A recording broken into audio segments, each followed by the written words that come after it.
E já começa o episódio na dúvida. Qual que é o plural de bicho-papão? Bossa 9 Audiovisual. Largado e quebrado.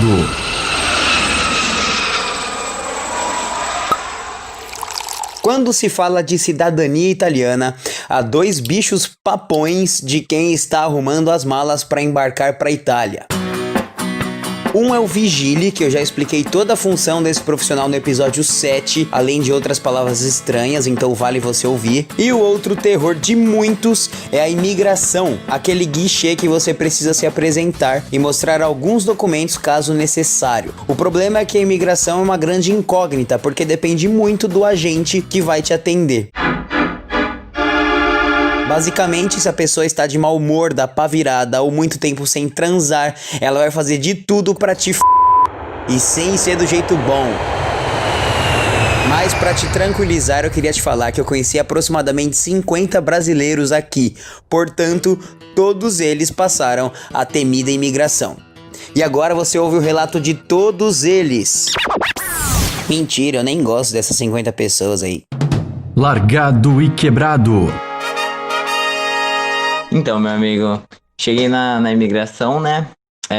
Primeiramente eu fui na fila errada, fui na fila dos europeus e não na fila de estrangeiro. Tentei passar o meu passaporte lá, brasileiro, e dava errado. Aí o cara olhou bem pra minha cara e falou assim, ó, você é europeu? Eu falei, não. Ele falou, então você está na fila errada. Ok, fui pra outra fila. Cheguei lá, ninguém falava inglês, né? Todo mundo falava italiano e nem eu falava inglês. Mas eu tentei me comunicar através do inglês mesmo. E ele não me fez nenhuma pergunta. Eu vejo bastante relato da galera dizendo que eles perguntam o que vem fazer aqui e tal, ou em outros países.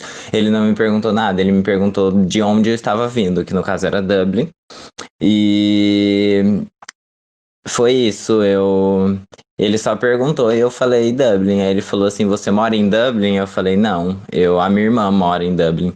Aí ele falou assim, ok, então, carimbou meu passaporte, ele jogou como se eu fosse um lixo, né, porque eles não dei paciência alguma com estrangeiro, e eu entrei.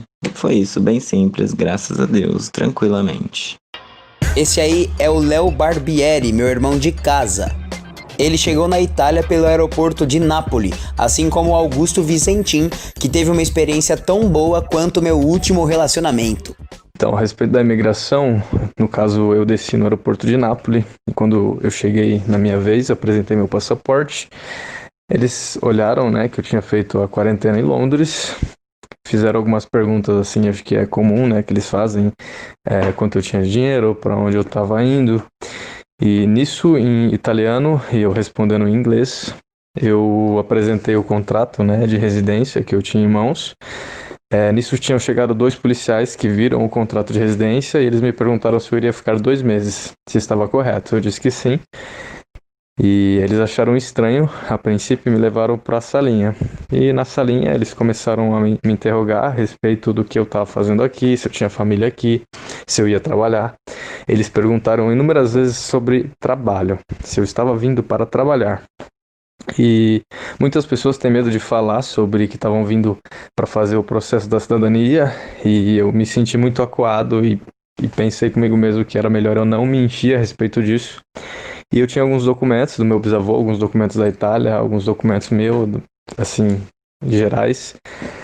E falei para ele que estava vindo em processo de cidadania, que tinha uma assessora que ia estar fazendo o meu processo. E aí eles começaram a me interrogar. Eles começaram a analisar os documentos e viram que a minha família era do norte e eu estava no sul. E perguntaram por que a minha família é do norte, por que eu estava vindo para o sul. Aí eu expliquei basicamente que meu primo tinha tirado aqui no sul com essa assessora. E como o sul tem menos pessoas, as cidades são menores, as comunes são menos lotadas, os processos saem mais rápidos. E foi assim um pouco, eu fiquei um pouco nervoso, né, porque eles falavam italiano e falavam muito pouco inglês, e eu respondi mais ou menos em inglês, algumas coisas que eles não entendiam, eu falava em inglês no tradutor, e o tradutor passava para o italiano.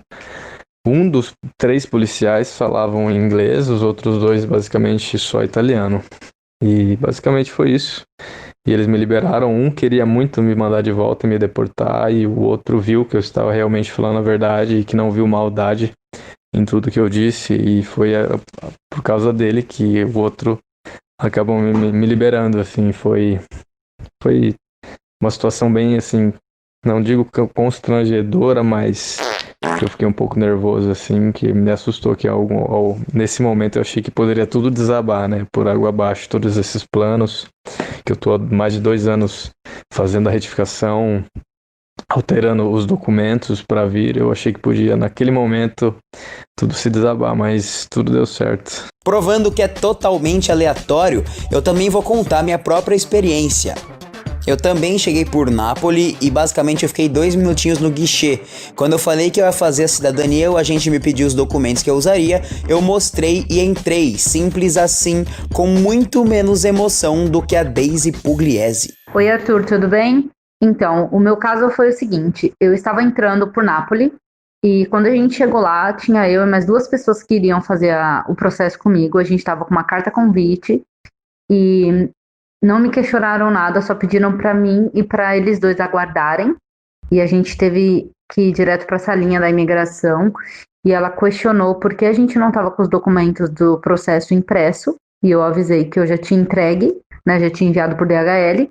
Ela perguntou por que a gente estava indo lá, aí a gente falou que estava indo fazer cidadania. Eles falaram que a gente estava numa pandemia e que era para a gente voltar em um outro momento. E ela falou assim: vocês também podem dar entrada pelo Brasil. Só que a gente retrucou falando: mas o Brasil demora 10 anos. Daí ela falou: isso não é um problema meu. E aí a gente teve que retornar para o país de onde a gente já vinha, que era a Irlanda. Eu fiquei mais 2 dias em casa, né, na Irlanda, e depois eu entrei por Roma. Foi eu e mais a moça que estava comigo, também, que ia fazer o processo. E lá em Roma, eles questionaram porque a gente teve um carimbo, né, negado dentro de Nápoles. E a gente explicou, falando que eles falaram que a gente não tinha prova suficiente e que a gente estava indo como turista. E aí a gente mostrou que tinha bucado um hotel, que estava tudo certinho, a gente também comprou a passagem de volta, e aí a gente conseguiu entrar. Para finalizar, a Adri Doreto agora conta como foi a saga dela. Meu relato de entrada aqui na Itália. Nós viemos de Londres a Nápoles. Eu falo nós porque viemos eu, minha prima e meu tio, que já é italiano. E aí, chegando em Nápoles, a primeira frase que eu escuto é: brasileiro não pode entrar na Itália. Sim, essa foi minha frase de recepção. A moça do guichê chamou o supervisor dela, que pegou nossos passaportes e levou a gente para a temida salinha. Na salinha, a famosa, ele perguntou 1 milhão de coisas, ele queria entender tudo sobre a nossa vida, praticamente isso. Tirou cópia dos nossos passaportes, preencheu um formulário imenso. E depois, quando ele viu que não tinha motivos para não nos deixar entrar aqui na Itália, e a gente já estava desesperado achando que ia voltar para o Brasil, ele olhou pra gente e falou: podem entrar.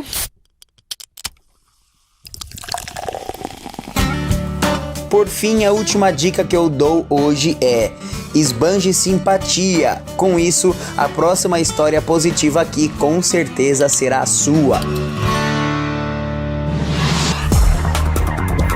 Com mais essa palhaçada de Arthur Beltrame, sua experiência aumentou em 0,5% no mundão afora. Pelos 4 cantos do planeta, o jovem do ABC segue aprendendo com novos desafios e principalmente vivendo largado e quebrado. Nas redes sociais, busque @Bossa9Oficial.